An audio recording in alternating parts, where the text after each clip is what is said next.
Hi, I'm Jennifer, and welcome to the Haunted Hour. Tonight's story takes us to a lonely Burger King, tucked away off a quiet highway, far from the city lights. One employee thought it was just a simple night shift job, until he found the rule book. Strange rules, strict rules, rules that make no sense until you break them. No looking in the mirrors after midnight. Don't talk to the man in the drive-thru if he has no car. And never, ever check the freezer after 3 a.m. It started as a paycheck. Now it's a nightmare. Let's begin. Just make sure you follow the rules, or you won't clock out alive. I had just started my night shift at the remote Burger King, located off Highway 13. The building stood isolated, surrounded by dense woods, with the nearest town miles away. Upon arrival, my manager handed me a laminated card titled Night Shift Rules. The rules were peculiar. Do not look out the windows after midnight. If the fryer turns off on its own, do not attempt to restart it.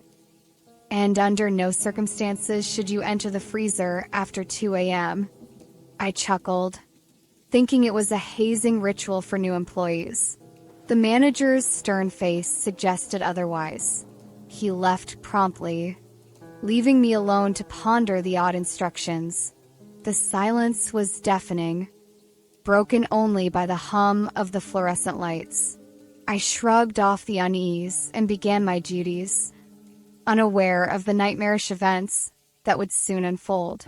The clock struck midnight, and the atmosphere grew heavier, as if the air itself was thickening. I remembered the first rule and instinctively avoided the windows. Curiosity gnawed at me, but I resisted the urge to peek outside. The night was just beginning, and the true horror had yet to reveal itself. Around 12:30 a.m., the fryer emitted a loud hiss before shutting off completely. Recalling the second rule, I hesitated to approach it. However, the thought of cold, soggy fries for customers compelled me to investigate. As I neared the fryer, a sudden chill enveloped me, and the lights flickered erratically. The fryer, now cold, seemed to emanate a low, guttural growl. I stepped back, heart pounding, and decided to leave it alone. Returning to the counter, I noticed the front door slightly ajar. I was certain I had locked it earlier. Approaching cautiously, I closed and secured it, attributing the incident to a faulty latch.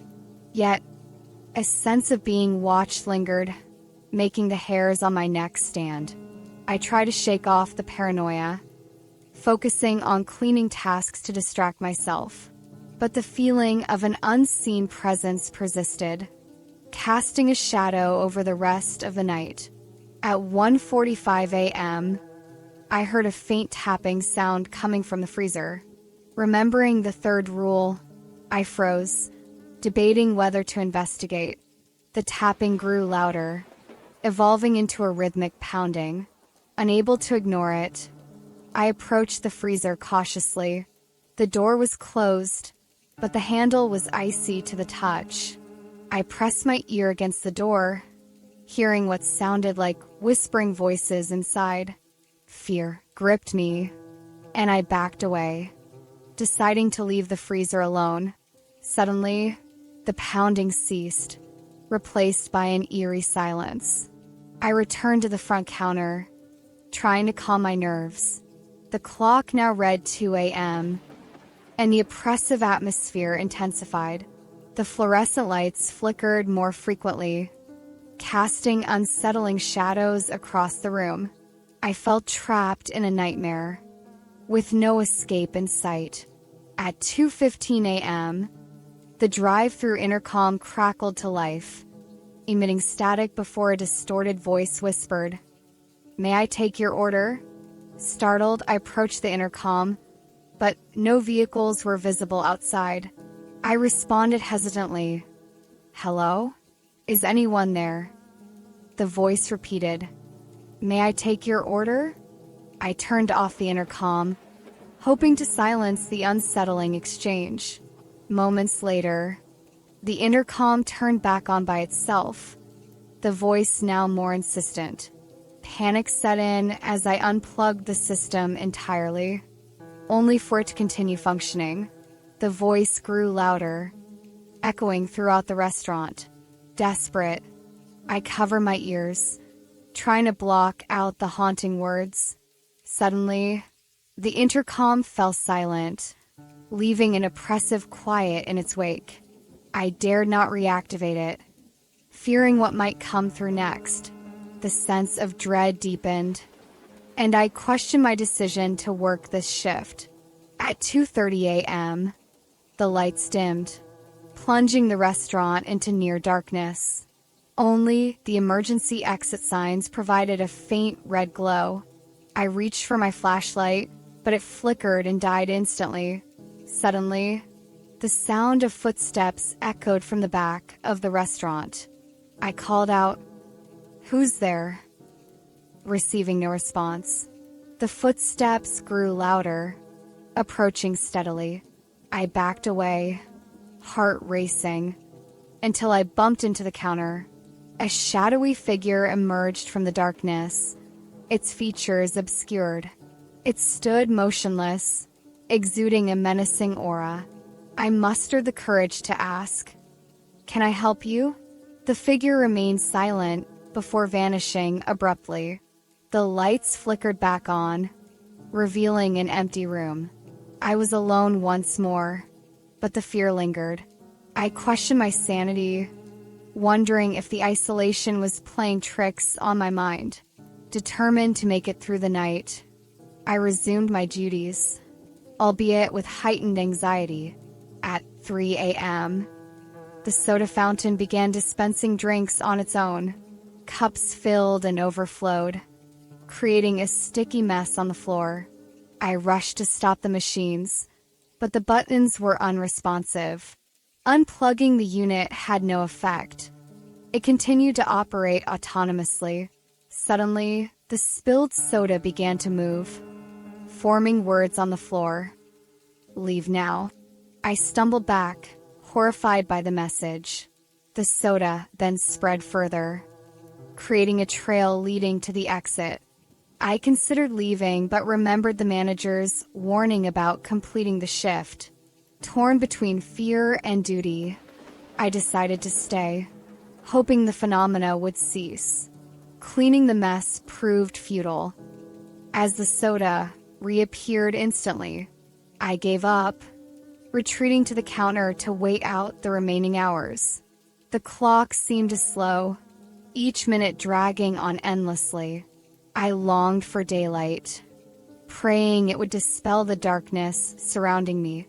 But the night was far from over, and the worst was yet to come. I braced myself for whatever horrors awaited.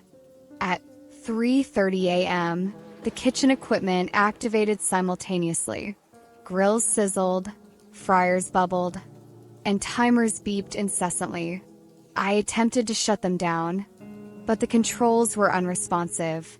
The temperature in the kitchen soared, making it difficult to breathe. Amidst the chaos, a deep voice echoed, "Order up." I turned to see a tray of food appear on the counter, though I hadn't prepared anything.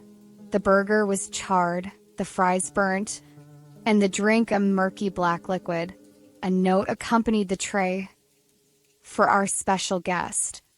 I felt a presence behind me and spun around, but no one was there. The equipment ceased operation abruptly, plunging the kitchen into silence. The tray remained, untouched and ominous. I disposed of it, hoping to rid myself of the unsettling gift. But the sense of being watched intensified, and I knew I was not alone. The restaurant had come alive, and I was at its mercy. I clung to the hope that dawn would bring relief. At 4 a.m., the security cameras flickered to life, displaying distorted images. Each monitor showed a different area of the restaurant, but the footage was unsettling. In the dining area, Chairs moved on their own, arranging themselves in a circle.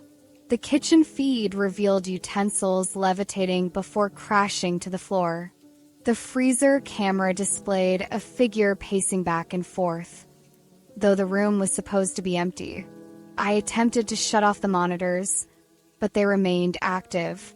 Suddenly, all screens displayed a close-up of a face I didn't recognize, staring directly at me. The eyes were hollow, and the mouth twisted into a sinister grin.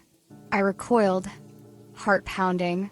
I recoiled, heart pounding, as the face on the monitors stared directly at me.